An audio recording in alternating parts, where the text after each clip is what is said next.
Yo, happy Thursday sa lahat. Tara, samahan nyo ako. Gagawa tayo ng isang mabilisang sinigang soup with paa ng baboy. Ito ang ingredients natin. Sinigang mix, garlic powder, patis, paminta ng Japan, black pepper. Napakuluan na natin yung paa ng baboy ng 2 hours and 10 minutes. Ayan na siya. 2 oras 10 minuto. Literal na sabaw ang gagawin natin.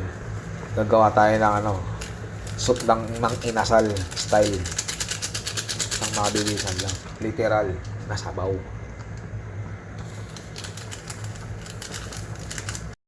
Garlic powder. Black pepper. Minta ng Japan. Kosyo. Patis. Isang mabilisan lang mga men. Kapag na lumabas pagod. Kosmekos lang natin minsan. Diba? Literal. Soup, sabaw. Sinigang soup with paa ng baboy. Diba? Literal. Isang mabilisan lang mga men. Galo. Pakulan uli natin siya ng 10 minutes. Yo mga men, luto na yung sabaw natin. Diba? Isang mabilisan lang. Tikman na natin yan.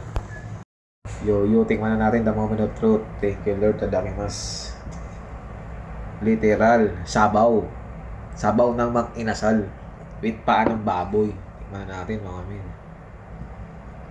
2 oras ewan ko lang kung di ka lamakbo. Diba? Baboy, paa. Kain.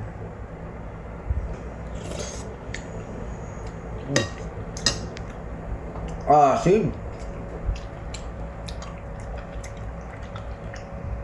Asim kilig.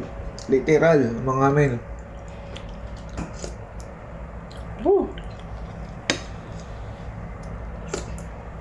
Ang sarap.